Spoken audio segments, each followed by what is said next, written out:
हे गिरिनंदिनी विश्व की स्वामिनी नंदी गण तव शरण रहे।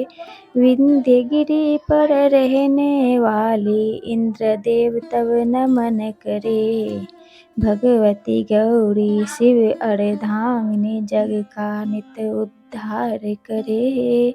जय जय माँ महिषासुर मर्दिनी हम तेरा जयकार करे। जय माता दी, बोलिए अम्बे मात की जय। ओम नमः शिवाय। साथियों, आज वैशाख माह शुक्ल पक्ष की अष्टमी तिथि है, जो आज दुर्गा अष्टमी और माँ बगुलामुखी जयंती का व्रत है। माँ बगुलामुखी 10 महाविद्याओं में से 8वीं महाविद्या है। इन्हें माँ पीताम्बरी भी कहते हैं।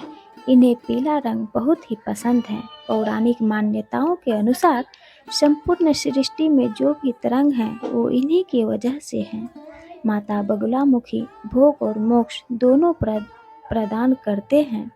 आज के दिन इनकी पूजा आराधना करने एवं औरत कथा को श्रवण करने से शत्रुओं का अस्तवन होता है तथा भक्तों का जीवन कष्ट मुक्त हो जाता है। उनके घर में सुख समृद्धि और शांति बनी रहती है। साथियों, सारे ब्रह्मांड की शक्ति मिलकर भी इनका मुकाबला नहीं कर सकती। सनातन धर्म में देवी बगुलामुखी की पूजा का विशेष महत्व है। जो भी भक्त सच्चे मन से माँ बगुलामुखी की आराधना करते हैं तो उनके जीवन में आ रही सभी परेशानियाँ देवी हर लेती हैं। खास तौर पर उनकी पूजा कोर्ट कचहरी शत्रुओं से छुटकारा पाने के लिए की जाती है। वैशाख माह शुक्ल अष्टमी के दिन माता बगुलामुखी का आविर्भाव हुआ था और आज ही के दिन दुर्गा अष्टमी की पूजा की जाती है। आज मैं सुना रही हूँ माँ बगुलामुखी की कथा, महिमा एवं दुर्गा अष्टमी के दिन सुने जाने वाली दुर्गा अष्टमी माँ बगुलामुखी की बड़ी ही दुर्लभ पौराणिक व्रत कथा, जिसे आप सभी श्रद्धा पूर्वक पूरा अवश्य सुनिए। यदि आप माता रानी के भक्त हैं तो कमेंट में जय माता दी जरूर लिखें। माँ बगुलामुखी जयंती के दिन उनकी पूजन करने वाले साधक को संसार के हर कष्ट से मुक्ति मिलती है। उनकी पौराणिक कथा का श्रवण करने से हजारों पापों का नाश होता है। माँ देवी बगुलामुखी जी के संदर्भ में एक पौराणिक कथा के अनुसार एक बार सतयुग में महाविनाश उत्पन्न करने वाला ब्रह्मांडीय तूफान उत्पन्न हुआ, जिससे संपूर्ण विश्व नष्ट होने लगा। इससे चारों ओर हाहाकार मच जाता है और अनेक लोग संकट में पड़ जाते हैं और संसार की रक्षा करना असंभव हो जाता है। यह तूफान सब कुछ नष्ट भ्रष्ट करता हुआ आगे बढ़ता जा रहा था, जिसे देखकर भगवान विष्णु जी चिंतित हो गए।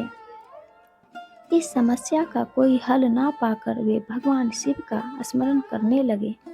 तब भगवान शिव उनसे कहते हैं कि शक्ति के अतिरिक्त अन्य कोई इस विनाश को नहीं रोक सकता, अतः आप उनकी शरण में ही जाएं।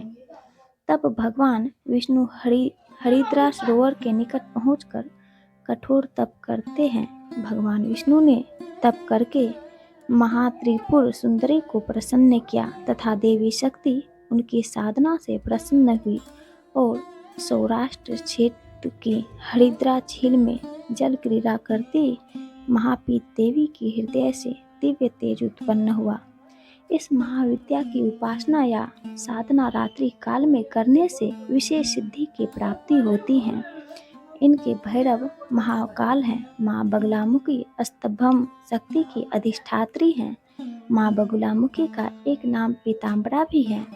इन्हें पीला रंग अति प्रिय है, इसलिए इन्हें पूजन में पीले रंग का सामग्री का उपयोग सबसे ज्यादा होता है।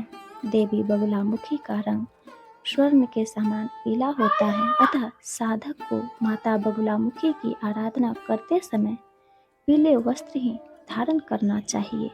पीले फूल और नारियल चढ़ाने से देवी प्रसन्न होती हैं।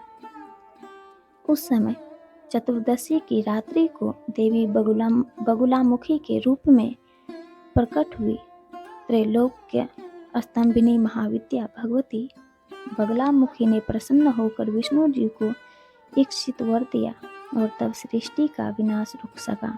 देवी बगुलामुखी को वीररती भी कहा जाता है, क्योंकि देवी स्वयं ब्रह्मा स्वरूपिणी है। इनके शिव को एक वस्त्र महारुद्र कहा जाता है, इसलिए देवी सिद्धि विद्या है। तांत्रिक इन्हें स्तवन की देवी मानते हैं। ग्रस्तों के लिए देवी समस्त प्रकार के संशयों का शमन करने वाली है।